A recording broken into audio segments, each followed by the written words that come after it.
और एक झूठ को छुपाने के लिए 100 झूठ बोलने पर 1 मार्च को इनकी सरकार को बने 1 हफ्ता हुआ था। इस मार्च से पुरानी गाड़ियों में पेट्रोल देना बंद कर देंगे, ये बाइट सबके पास है।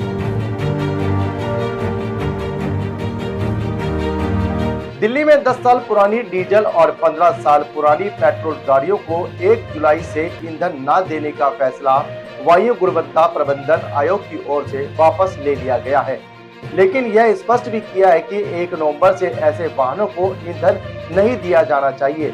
यही नहीं है कि दिल्ली एनसीआर के शहरों में शुमार गुरुग्राम, फरीदाबाद, गाजियाबाद, गौतम बुद्ध नगर और सोनीपत में भी 1 अप्रैल 2026 से ऑफ लाइफ वाहनों को भी ईंधन न देने का आदेश जारी किया गया है। ऐसे में आम आदमी पार्टी ने दिल्ली भाजपा सरकार पर जोरदार हमला किया है। आम आदमी पार्टी के दिल्ली प्रदेश अध्यक्ष सौरभ भारद्वाज ने इस मुद्दे को लेकर आज एक प्रेस कॉन्फ्रेंस की। उन्होंने कहा कि भाजपा सरकार ने दिल्ली के लोगों से झूठ बोला है और साथ ही पड़ोसी शहरों को भी फंसा दिया। भाजपा सरकार के मंत्री ने 1 मार्च को कहा था कि 31 मार्च तक पुरानी गाड़ियों को तेल नहीं देंगे। 31 मार्च तक तैयारी पूरी नहीं कर पाए तो 30 जून के बाद तुगलकी फरमान जारी किया है। क्या कुछ कहा सौरभ भारद्वाज ने, आपको सुनाते हैं इस वीडियो में। की भारतीय जनता पार्टी सरकार लगातार दिल्ली वालों से झूठ बोल रही है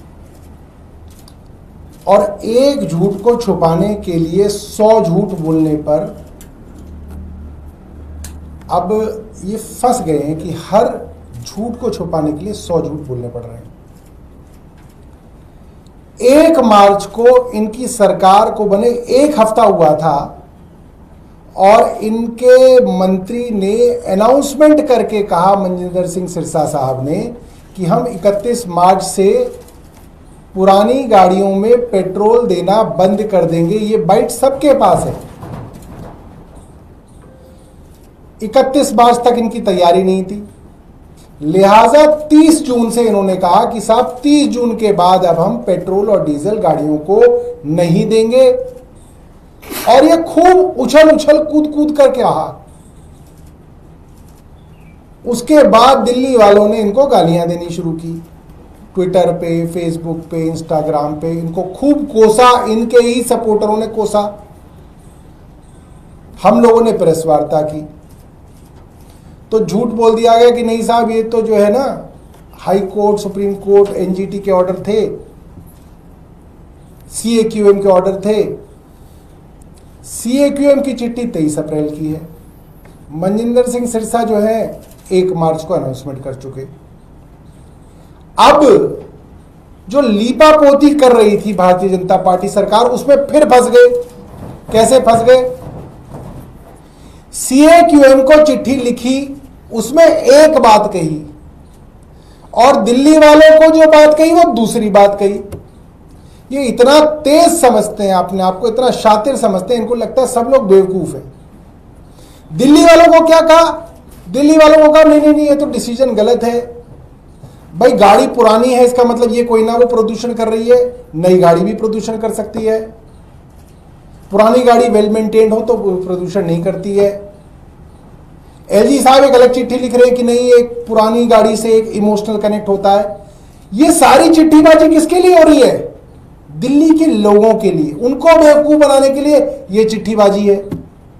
सीएक्यूएम को क्या चिट्ठी लिखी गई उसको सुनिए।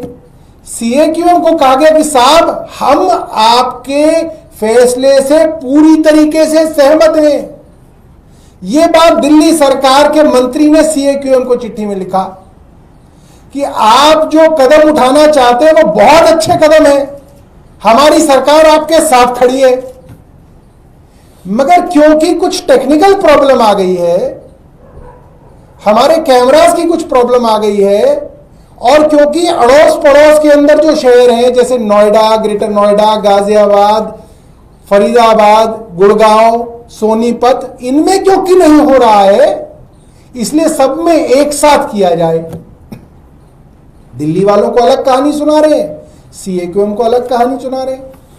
और सीएक्यूएम ने कल रात को चिट्ठी का जवाब दे दिया। उन्होंने कहा बहुत अच्छी बात है, 1 नवंबर से जैसा दिल्ली सरकार ने सीएक्यूएम को कहा वैसा सीएक्यूएम ने मान लिया और उन्होंने कहा बहुत अच्छी बात है, 1 नवंबर से तुम्हारे साथ 5 और शहरों की गाड़ी जब्त करी जाएगी। तो खुद तो डूबे, 5 शहर और डुबो लिए ना अपने साथ। अब तक तो 62 लाख गाड़ियों को कबाड़ में भेजने की बात हो रही थी कि भाई 62 लाख गाड़ियां कबाड़ में जाएंगी। दिल्ली वाले ही हाय हाय कर रहे थे। अब गुड़गांव वाले, नोएडा वाले, ग्रेटर नोएडा वाले, गाजियाबाद वाले, फरीदाबाद वाले, सोनीपत तक को नहीं छोड़ा इन्होंने। ये दुनिया की इकलौती ऐसी फुलेरा पंचायत है जिन्होंने सिर्फ अपने राज्य को नहीं आसपास के राज्य को भी लेकर डूब। भाई मेरे ऐसे समझदार लोग कहीं नहीं देखे। पहले तो 62 लाख गाड़ियां कबाड़ी में जा रही थी, अब 2 करोड़ गाड़ियां कबाड़ में जाएंगी। क्यों? क्योंकि इतने समझदार मंत्री और इतनी समझदार सरकार दिल्ली में बैठी है।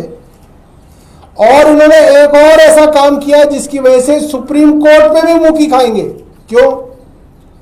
भाई आप जो ये बयानबाजी मीडिया में करते हो वो कोई ना आपका औपचारिक स्टैंड है, आपका ऑफिशियल स्टैंड तो वो है जो आपने सीएक्यूएम को लिखा, उसी पे जाओगे ना सुप्रीम कोर्ट में। आप सीएक्यूएम को आपने क्या लिखा? मंजिंदर सिंह सिरसा जी ने अपने हाथ से लिख के साइन किया है, सरकार की तरफ से चिट्ठी गई है।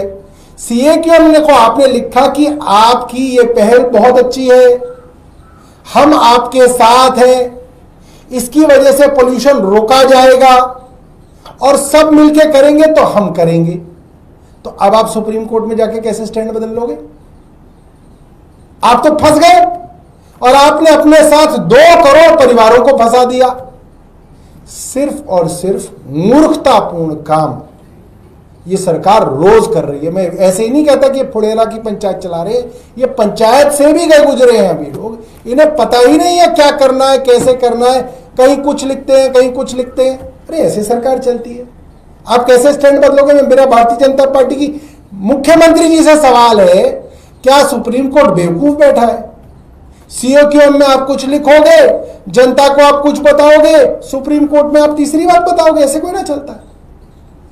ये सीधा सीधा कार मैन्युफैक्चरर्स, ऑटोमोबाइल मैन्युफैक्चरर्स के साथ साठगांठ है। अब ये खबर क्यों दी गई और क्यों इसके ऊपर इतनी बयानबाजी की जा रही है? ताकि जो बेचारा दिल्ली का आदमी है, नोएडा का आदमी है, गाजियाबाद का आदमी है, उसको अभी से डर लग जाए कि अच्छा नवंबर के बाद तो मेरी गाड़ी नहीं चलेगी, चलो गाड़ी खरीद लें। आपने उसके सर पे तलवार लटका दी, 2 करोड़ परिवारों के सर पे आपने तलवार लटका दी, सब पे प्रेशर बना दिया आपने कि भाई अब गाड़ी खरीदो, नई गाड़ी खरीदो, क्योंकि 1 नवंबर के बाद तो पेट्रोल भी नहीं मिलेगा। अभी तक तो ये था कि दिल्ली में नहीं तो चलो नोएडा से भरवा लेंगे पेट्रोल, नोएडा नहीं सिर्फ तो गाजियाबाद से भरवा लेंगे, कोई फरीदाबाद से भरवा लेता, कोई गुड़गांव से भरवा लेता। अब तो आपने सबको लेके डूब गए। अब तो पेट्रोल भी नहीं मिलेगा किसी को। ये सीधा सीधा अरबों रुपए का फायदा बड़े बड़े कार मैन्युफैक्चरर्स को कराया जा रहा है और भारतीय जनता पार्टी की सीधी साठगांठ इन कार मैन्युफैक्चरर्स के सामने आ गई है। और अब सुप्रीम कोर्ट से भी कुछ नहीं मिलेगा। कोई भारतीय जनता पार्टी का बड़ा वकील हो, आ जाए मैदान में और मुझे बता दे कि भाई तुमने सीएक्यूएम के अंदर जो स्टैंड लिया है उसको कैसे बदल दोगे सुप्रीम कोर्ट के अंदर 1 हफ्ते के अंदर। अब सिर्फ एक तरीका है, केंद्र सरकार को सुप्रीम कोर्ट के फैसले को पलटने के लिए अध्यादेश लाना पड़ेगा। जैसे दिल्ली सरकार को सर्विसेज के मामले में जब शक्तियां दी गई सुप्रीम कोर्ट द्वारा, आपने अध्यादेश लाके सुप्रीम कोर्ट का फैसला पलट दिया। जैसे सुप्रीम कोर्ट ने चीफ इलेक्शन कमिश्नर को बनाने का एक तरीका बताया, आपको पसंद नहीं आया, आपने अध्यादेश लाके सुप्रीम कोर्ट का फैसला पलट दिया। उसी तरीके से अब दिल्ली और 5 अलग अलग शहरों के लोगों के लिए आपको अध्यादेश लाने की जरूरत है। इसके अलावा और कोई तरीका नहीं बचा है। इस वीडियो को अपने दोस्तों के साथ जरूर शेयर कीजिएगा और अगर आपने अभी तक हमारा चैनल सब्सक्राइब नहीं किया तो फौरन सब्सक्राइब कीजिए, साथ ही बेल आइकॉन पर क्लिक करें ताकि मजीद आने वाली वीडियो जहां वक्तन फवक्तन आपके लिए इस चैनल पर अपलोड करते हैं वो आपको वक्त पर मिलती रहे।